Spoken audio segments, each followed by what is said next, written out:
camp. Steve Howard, I'm the engineer here at Station 34. I'm Nick Kuhn, I'm the firefighter at Station 34. This is our heavy rescue. We go on confirmed multifamily and commercial structure fires, and then any technical stuff, so structural collapse, heavy extrication, trench rescue, confined space. Well, here's the driver's seat. I usually hop in here and everybody else gets on the other side. That's our backup camera. It's just like a normal truck, automatic. All of our light switches are up top. We got an air horn and a siren. 200 West Stern Parkway, Unit 621, Battalion. So this is engineer's department. We got an air pack in here. So every morning we'll check this, put our mask up to it, and then our mask stays on the truck. So when we get a call tagged to their heavy, then we'll grab our stuff, all of our structural stuff up there. Come on to here no matter what the call is. Drive to the call and then get there, and if we need air pack, tools, it's kind of forcible entry, overhaul.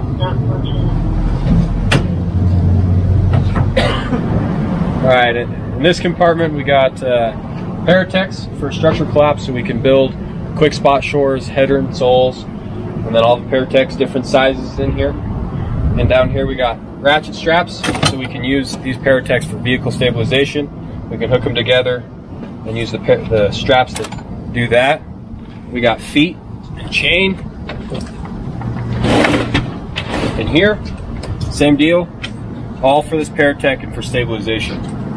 We got pickets so we can drive into soft ground with it. We got pneumatic pumps to push the Paratex up, and ladders up top, just extendable ladders.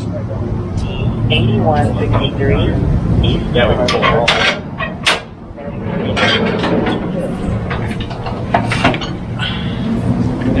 All right, in this compartment, just like the compartment before, we had Paratex. These Paratex are made so we can use it for one, stabilization, but mostly for trench rescue. So up here we have a bunch of extensions. We have 24-inch extensions, 6 inches. We have small shores, and then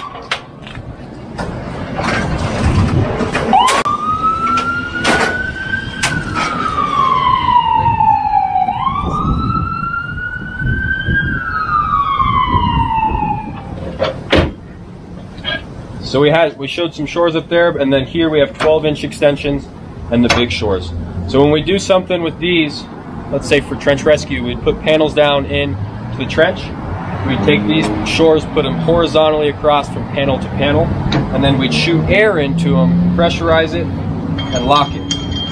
And this makes a temporary shore for us to be able to get down into that trench and rescue whoever's down there.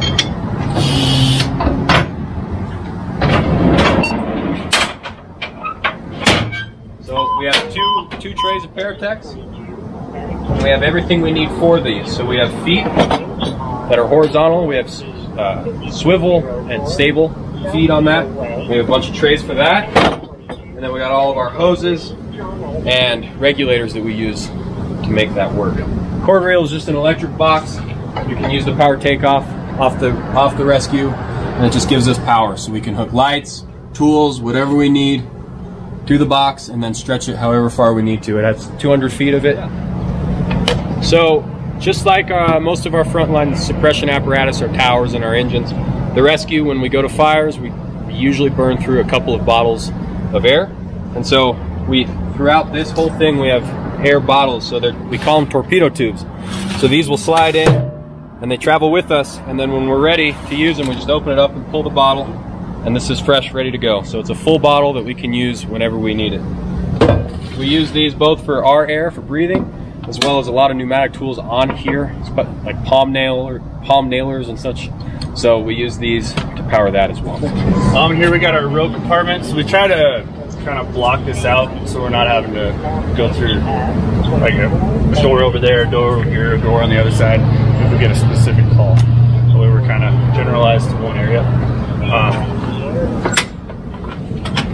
We got what we call our main bags, main and belay, here, and then our ropes in that other compartment next to it. But if we need to do an elevator rescue or off the building, pick off like Castle Rock, or if we had to go into Red Rocks area, West Metro, any kind of repelling, type of stuff. We've got a vortex here that we can set up. It's basically a high point you can make. And then just a whole bunch of rope. Main stuff that we use is about 200 feet. And then the stuff up top is 600. And that's some edge pro.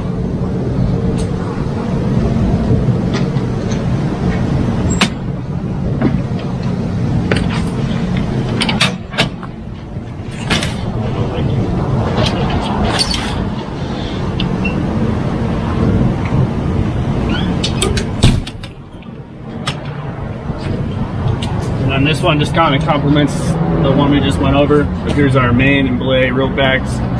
These are all of our harnesses. We got 4 of them. Victim harness. We got to get down and put somebody in it. Just some various, get some extra rope and then some other utility stuff and some edge rope. So like I showed you earlier, we had the torpedo tubes with air bottles. As well on this rig, if we're on a prolonged incident and we got to use through a lot of air, we can fill air bottles with this. So right here, we just plug air bottles in, fills them up top, so we have almost an unlimited supply of air. We also have more air bottles, just like the tubes I showed you. We got 10 of them here that we can also burn through, as well as this cord reel hose. So we can use this on con space or confined space. If we're going into a manhole we can't necessarily fit with our packs, regulators, everything on. And so what we'll do is we'll attach this almost directly into our regulator, and we can go down that hole and go as far as we can with this hose needed. We also have more of this loose hose up top, which we'll cover later. This is comms. So this is part of our con space communication system. We use we just went to this new system that has rope and communications combined. So we can tie into a headset, and then it has fiber optic communication lines inside of a life safety rope. So that rope is also rated to the same amount as our normal rescue rope, 40 kilonewtons. So we can actually hang off of that as well as talk through it. So it's a new system that we just got, and these are built for that, and that we can use the rope and talk. It's kind of cool.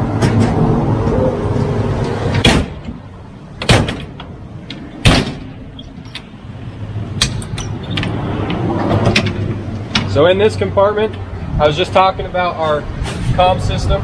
So this is the rope communication. So this, like we saw earlier, it's just normal rope, but inside of it has communication lines. So we can use these to talk to each other, hard lined in. In here are our harnesses for con space. So if we need to go down a hole, we'll most likely get lowered, and we'll be in that harness and then being lowered down on it. This is our con space cart. So it's essentially an air cart, like we've seen a lot of these air bottles. So we have 2 air bottles here. The hoses connect into these fittings, and then this will just be portable. So if we're too far away from the rescue to use the air off the rescue, we can take that cart with us, and we'll have the air connected there. We also have a bunch of hand tools here, so bolt cutters, sledgehammers, flathead axes, pry bars, everything you need to break into something, we got it. So the back compartment here, it's a really long, full compartment.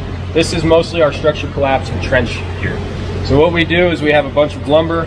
Some of it's already pre-cut, so we can have gusset plates and sole plates built for building spot shores in a quick scenario. A few months ago, we had a car that went through a garage into a second house. We use all this lumber, and we build temporary shores to hold that house up. We got pads for trench rescue. If we're around the lip of a trench, we need the pads to disperse weight so we don't fall in. We also have 4 trench panels, 2 on each side. And so these strong backs will set on the wall of a trench, and then use the Paratex we talked about earlier to press that together and pressurize the wall so it doesn't fall in on us. We have a Stokes basket, which we use for lifting patients who are critically injured. We usually use them either in a low angle rope rescue or a high angle rope rescue. A couple of other things, just kind of miscellaneous. We have a dog snare. We have to do an animal rescue. A lot of just miscellaneous fire tools. So we got New York hooks, Colorado hooks. We have saw horses. So if we need to set up a cut station when we're doing a structure collapse scenario or incident, we can cut all of our lumber on saw horses or a cut table.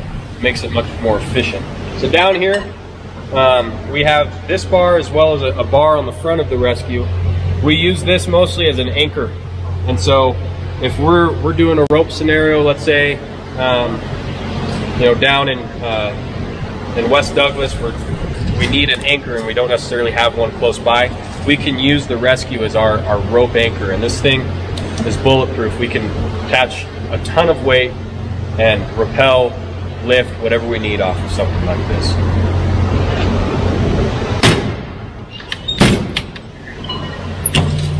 Yeah. So behind the anchor that we just showed you, we have a cable winch here, and we can use this to haul or lift.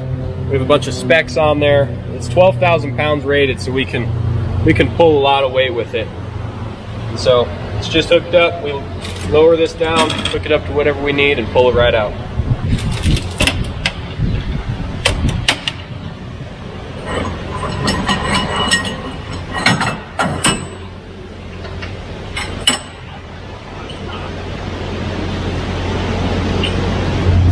Look at the boxes up top.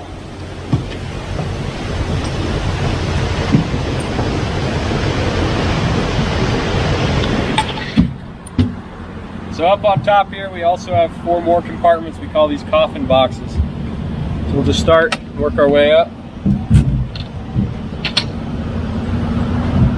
We have more rope comms, so we were showing kind of that confined space communications. So this is the end of it. So it's like I said, right, a life safety rope. Inside we can plug our comms into, talk through it. We have 4 of these big bags. And just like that red line that was in that earlier compartment, it's just air. So if we use that air cart and need to move somewhere portable, we can take these big bags with hose and carry them, and it'll play out as we move down the hole. All right. So in this compartment, we got a couple of things. We were showing you earlier that red line. So these are those confined space air hoses. We got red and blue, so we can designate between which rescuer. So each rescuer will be designated a color. That's a way for us to know who's what and who's moving on the line. We also have screw jacks here. So this is just like for our trench rescue, we have the Paratex, but if the Paratex don't fit in, we can actually use a 4x4 in here, screw this out, and pressurize a trench panel with. We also have a sump pump and hose that we can attach to, so if we have a flooded basement or we're doing overhaul and a lot of water has been in a building, we can use the sump pump and pump water out.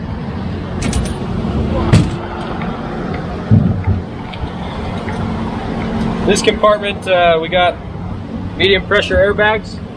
We can use these for a couple of things. We can use them for lifting one.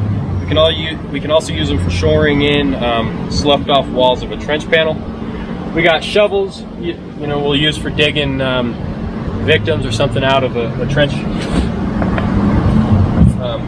Air pressure regulator monitors for those medium pressure airbags, and tarps. So a lot of overhaul, or if we're doing an operation in dirt, we have a lot of tools on here that don't necessarily work well if they're covered in dirt. So we'll put tarps down, set all of our stuff on to keep it all nice and clean.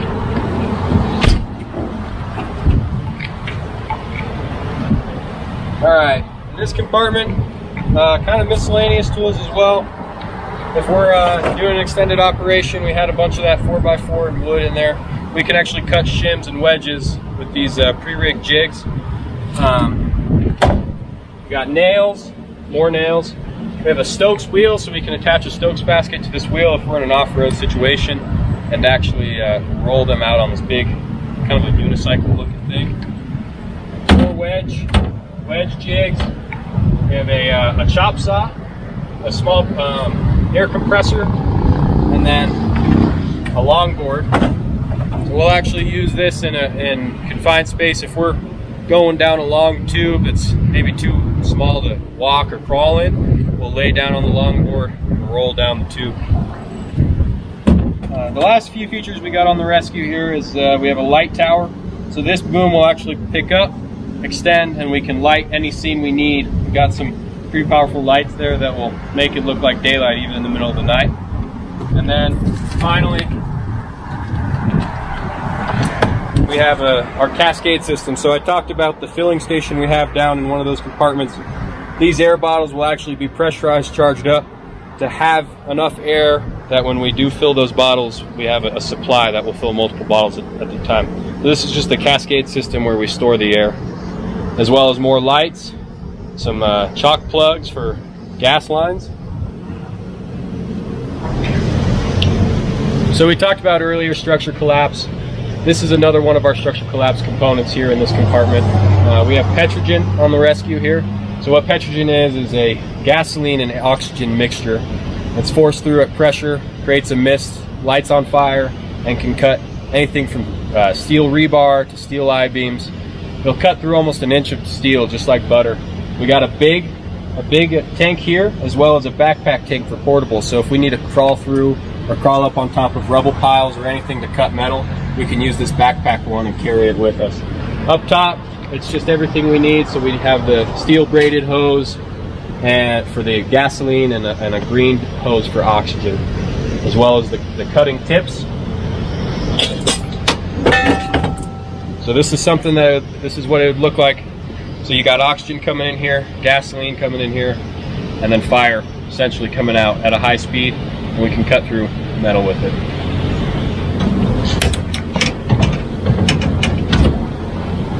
We talked about earlier about doing heavy extrication. We have the capability to stabilize with Paratex heavier equipment. This is basically just a little heavier duty than what we have on our truck. We have a power unit, cutter spreaders, rams. We've got some hoses to hook that up. We're very fortunate here that we have full Matra with battery capabilities. It lasts just as long to do an extrication as anything on the market. They're a little heavy, but they're really fast, very durable. So probably referred to as the jaws of life. These they are when we do tours and stuff, but this is our spreader.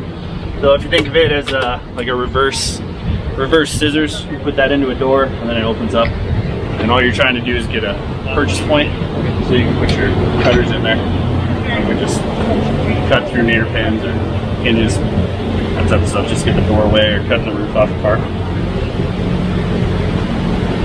And then we got some miscellaneous stuff. So this cuts your steering wheel if you needed to, and then peeking and prying.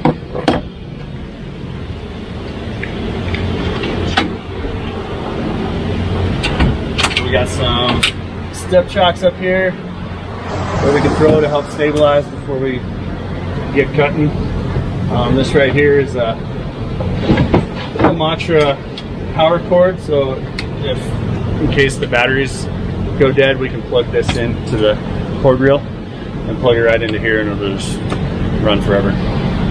Then we have some DeWalt miscellaneous tools with sawzalls, extra rams on here, different sizes.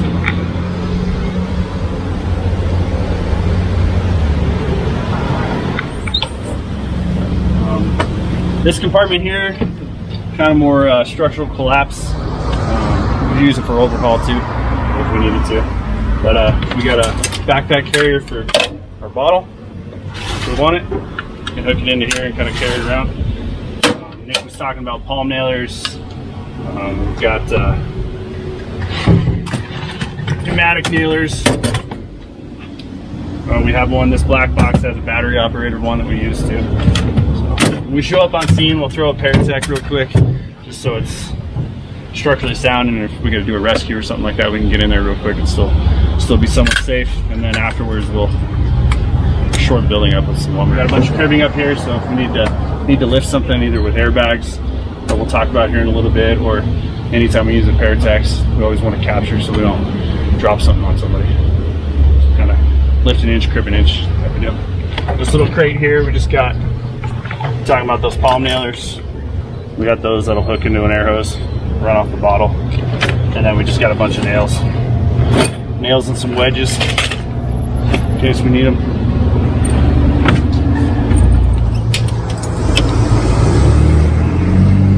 And then this whole bottom shelf kind of complements the one we were just talking about.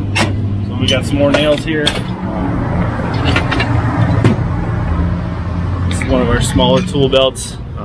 We've got 4 of them on here, 2 small ones, 2 bigger ones. But we got a speed square in there, chalk, a bunch of pencils, tape measure. So if we're out there, you can throw that on and start measuring and doing your stuff and just radio back so we're not making all these trips. Got a couple saws for cutting. This just has miscellaneous hand tools in it. It's got hammers and more speed squares and all sorts of stuff. Up top, actually we'll just lower this one down. We've got the sked and then the halfback. So that's for if somebody either fell in a hole or we need to pick them up out of a hole or use a rope system, something like that, or we had to go into a confined space and pull somebody out. We can put them on that. It's kind of like a mini backboard with a harness. Then we grab the victim bag and kind of wrap them all up so we're not getting any further hurt.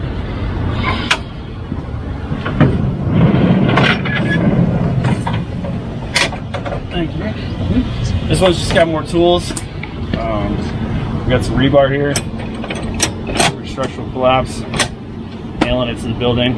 A couple hammer drills.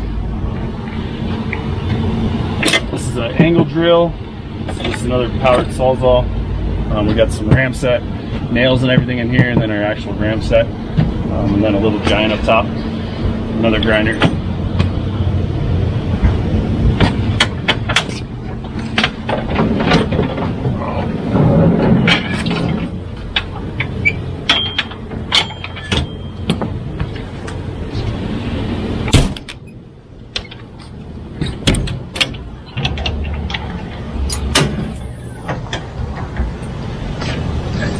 Alright, this compartment's got some more random miscellaneous stuff.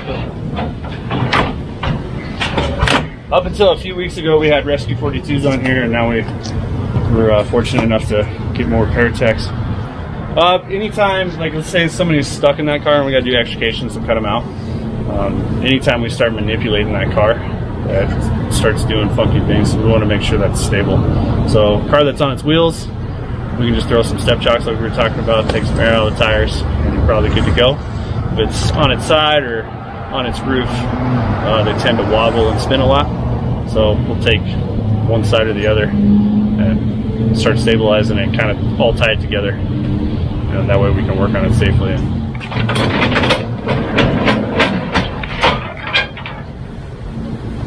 Up top we got another cord reel. It's the same as the mirror image to the other side. We got another sawzall ones, all of our saws. So if we got to do, like I was saying, we go with multifamily and commercial structure fires confirmed. So in case we need to do any kind of breaching or vertical vent, hopefully, Nick and I can hop up there. All of us can do it on that one. So we got a chainsaw, just like we do on the truck. Just a normal chainsaw, cuts wood right through here. And then two K-saws. And then a concrete chainsaw as well. We can hook water to and structural collapse, kind of breach through something.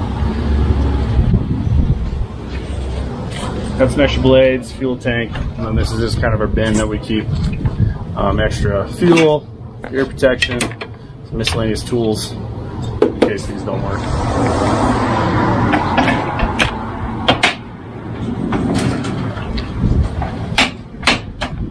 Some more pickets, just a toolbox, a bunch of random, like normal tools you have in your garage. This is our, just call it our Rescue 42 bag, so I guess we'll have to call it our Paratech bag on this one now. But this is a strap that we can use, some other cluster hooks we need to connect to the bottom of a car. And that's what we would use when we tie into these Paratechs or your Rescue 42s, belt tied to the car. Alright, for the last compartment of this side, it's kind of our miscellaneous compartment. We got a bunch of stuff in here.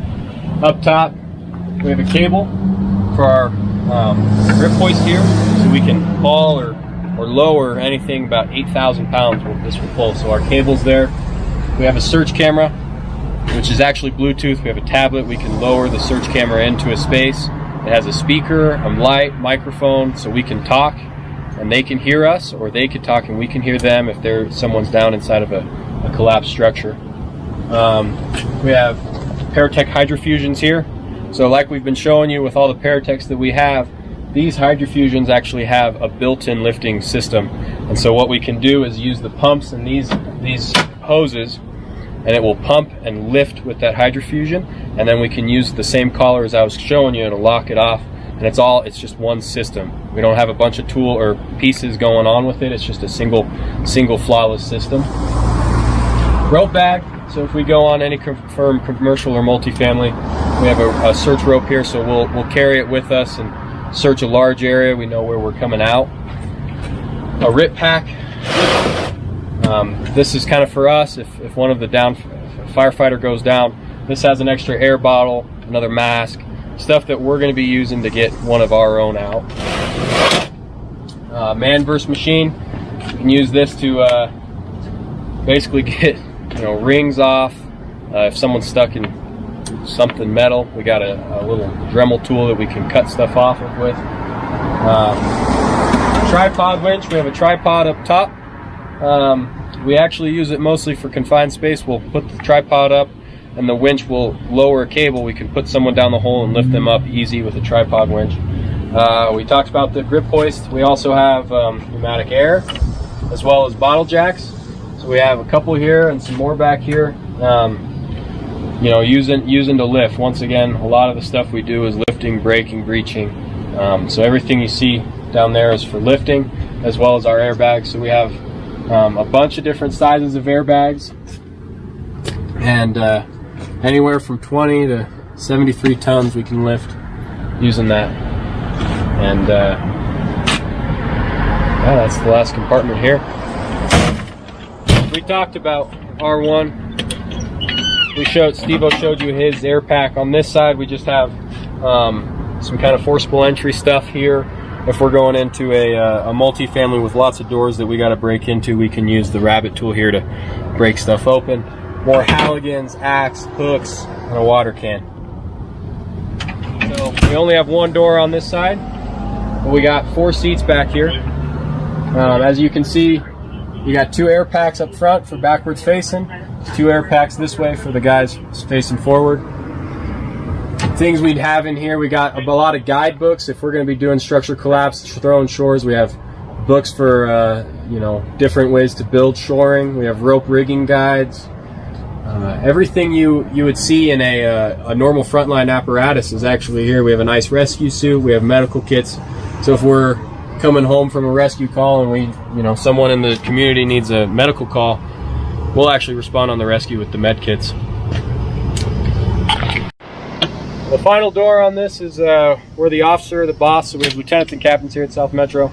Just like every frontline apparatus, your engines and trucks, just got a normal seat for the officer, as well as an MDT, so we can see and read notes on the calls coming in. It'll map us to where we need to go.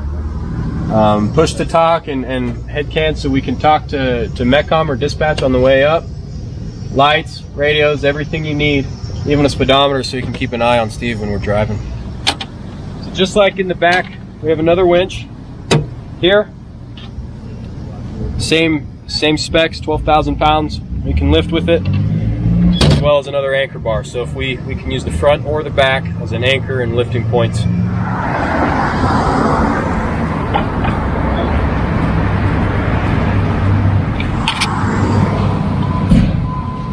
Then 1, unconscious party, nav page W29C at Phillips 66, 90.